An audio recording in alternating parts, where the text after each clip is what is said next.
When I was younger in my 20s, my grandmother passed away of what they then called senile dementia. They didn't call it Alzheimer's much at the time. And I spent quite a bit of time with her in a nursing home doing assisted oral feeding. And of course, everybody around said she was demented. Some people said she was gone, she was absent, she was a husk, she was a shell. There were a lot of negative metaphors being floated around, and they weren't very enlightened. But in doing assisted oral feeding with, applesauce and so forth, we connected. It was ritualistic. And every once in a while, she would call me by name. So I realized that we had a relationship that even though she couldn't talk much, she still was there. Deep down underneath all of this silence or maybe confusion, you'd have to be completely arrogant to say that somehow she's gone.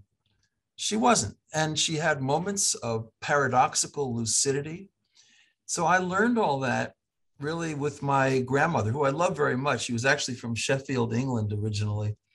And it was a big influence on my life.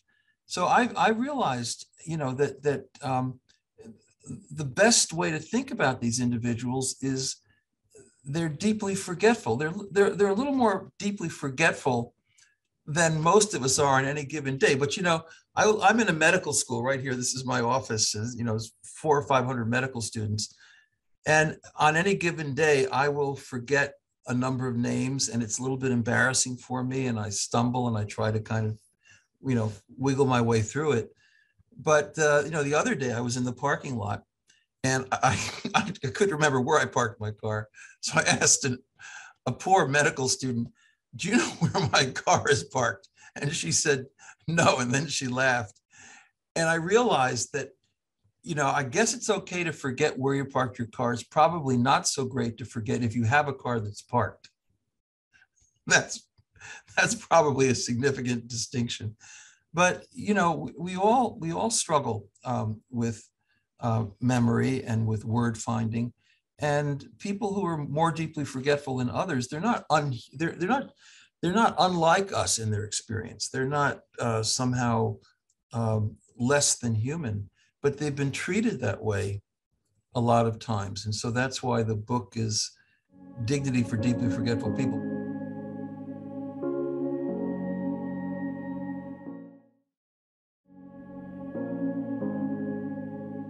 We emphasize, linear rationality, like you're only really human if you can lay out some rational plan and operationalize it. But what's more important than this, procedural rationality is symbolic rationality. I mean, people who are quite deeply forgetful, they can still relate to an article of clothing or a doll or, a rosary bead or something that they connect with in their journey of life. And so, I think that the reasoning of who we are is more important than the reasoning of what we do. And so this book is trying to change that. And it's really nice that Johns Hopkins University Press is publishing it. It's coming out in just a week or two. But I'm really grateful to them. They did a nice job with it. And it's endorsed by His Holiness the Dalai Lama and Joe Martin, who is the former dean of Harvard Medical School, and Charlie Scribner of Scribner's Books, all kinds of good people from all sorts of backgrounds, because they all want to try to rethink how we connect.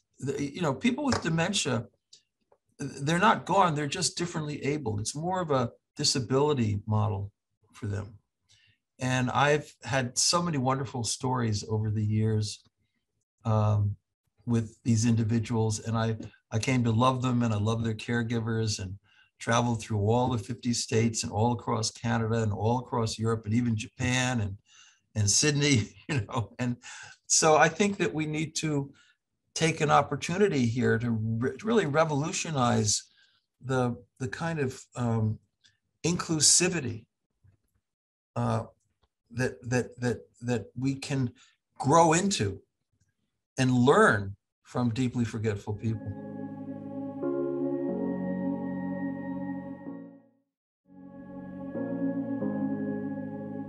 I went to a nursing home in Chardon, Ohio, with my good mentor for many years, Dr. Joseph Foley, a neurologist at Case Med, who recruited me out to Ohio way back in the day.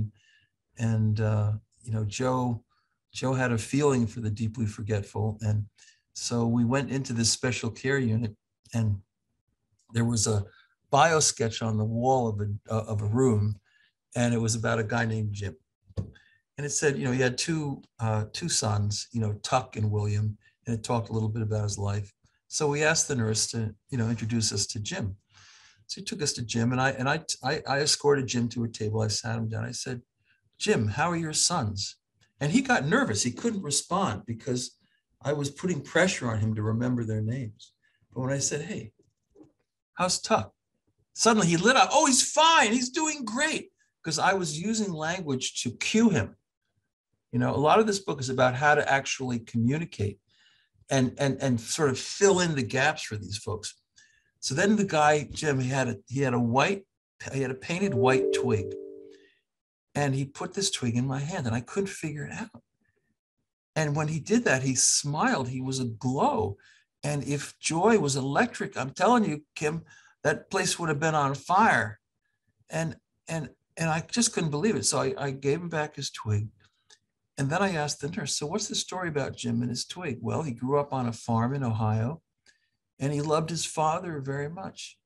And like a lot of these people, he would gone back in time to the place where he felt really secure, tender, loving care. That happens, So that's where he was at. And his father gave him one big chore every day, which was to bring kindling in for the fireplace. So that piece of wood, that piece of kindling, was his symbolic source of meaning and attachment. That's why I say, symbolic rationality, the rationality of who we are. He knew somehow who he was wrapped up with that twig, The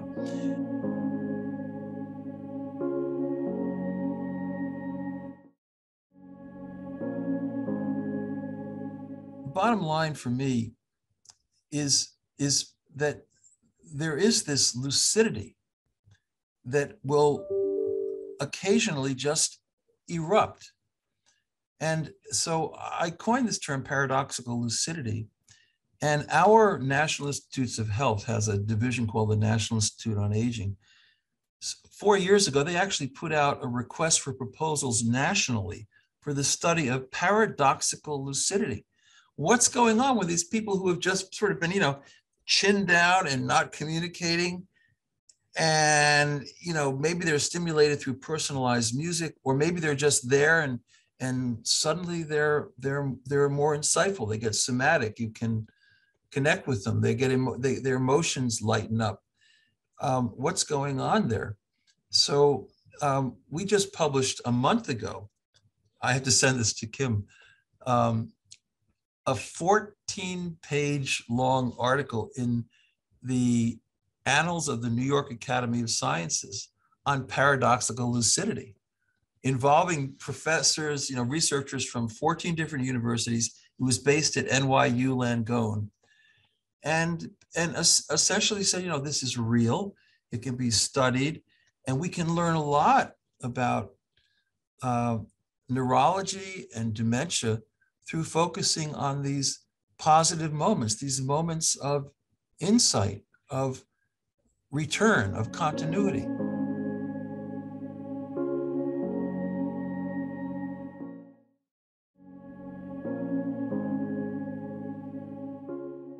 There's a guy named Dan Cohen who started the music and memory movement. You can Google it. It's musicandmemory.org, I think, or .com.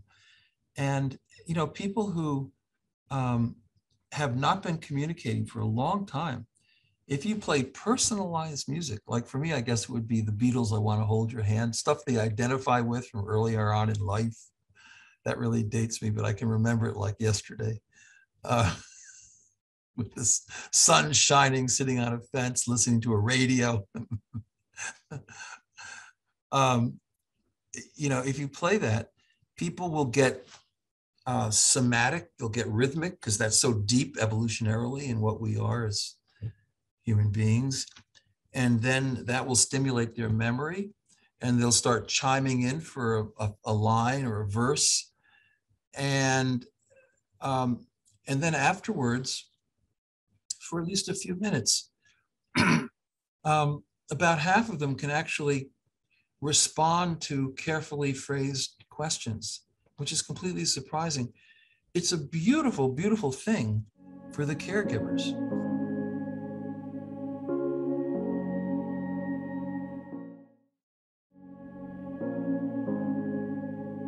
I went to Bangalore, beautiful airport. I went to the Institute for Advanced Studies, and there were a lot of Hindu philosophers, Hindu neuroscientists, Hindu physicians. They kind of filled up this big ballroom. And the title of the conference was Consciousness, Cognition, and Culture, Implications for the 21st Century. And I gave a plenary there on deep forgetfulness. And I said, you know what? In the Western world, sorry for the philosophers, I love you, but I got to say this, we put too much emphasis on like linear rationality, like Kant and John Locke. They tell you, you're really a human being. You're really a person of moral consideration. If you can make plans and operationalize them, and you're an active agency. But that just drives me nuts, because my grandmother was not an active agent, but she was there, and she could still call me by name, and she still loved M&M's chocolate peanuts. By the way, the problem was that she sucked the candy and the chocolate off the nuts, and then she put them back in the bowl, and then she gave them to me. And you were going to ask, did I ever eat those things? No way. No way did I do that. But, it's the symbolic rationality. So I said, it doesn't matter that somebody's memory weakened. What matters is that they're still there, and they have consciousness, and they can enjoy the beautiful autumn breeze. They can enjoy the colors in the leaves. They can enjoy music. They can do artwork, all kinds of things. And I said, okay, so they're not as economically productive or linear as most of us are, but I'm not the most linear thinker in the world either.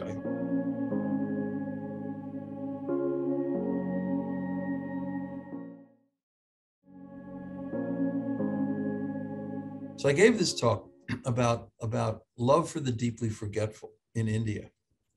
And this guy had walked in during my talk, and he was sitting in the very back of the room. This is a big room. And I squinted, and I thought maybe I recognized him, because he had these big saffron robes on and stuff. So nobody really batted an eye. It was His Holiness the Dalai Lama. And apparently, like, he hangs out there a bit. He likes, it's where he gets some of his ideas and so forth. And he stood up after my talk, and he put his hand down on the table, and he said, yes, there is no reason to think that a person who is deeply forgetful is in any way less valuable than anyone else. And that was it.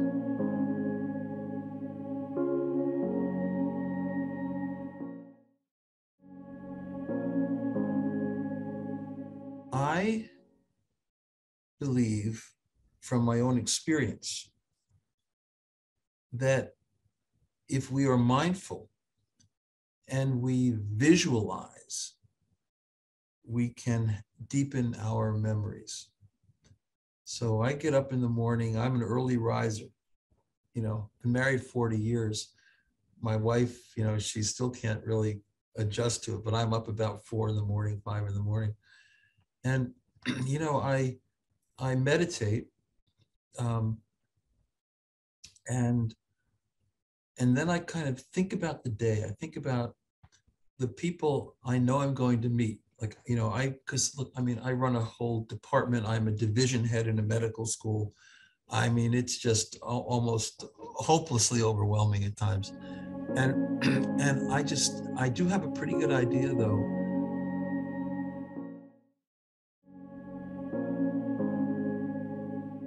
Here it is. Okay, this came out about a year ago.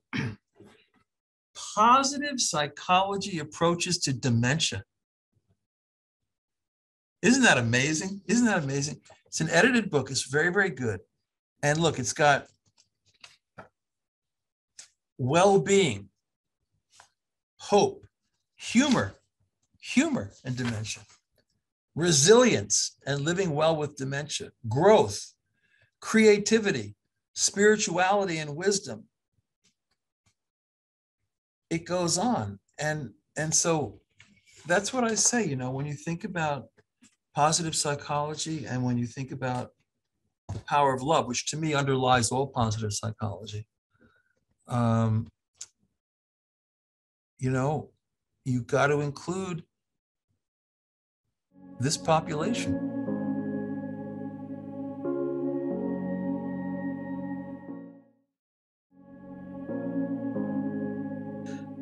My other favorite quotes, okay, Eleanor Roosevelt, Franklin Roosevelt's wife. She said, "The future belongs to those who believe in the beauty of their dreams."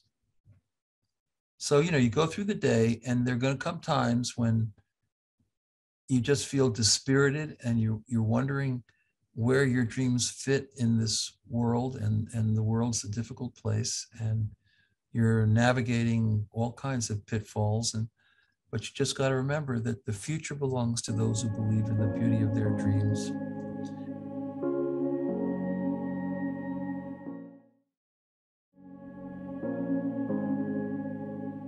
Jackson Pollock is the artist who did those sort of wild psychedelic things, but he's just started with a big gob of gooey, ugly gray paint on the middle of a canvas on the floor of his barn out about 50 miles from here in East Hampton in Sands. And he just threw that stuff down. It looked like hell.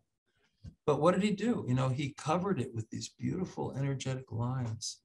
So beautiful. And in the end, it was mystical. It was so beautiful. It was awesome, ineffably beautiful.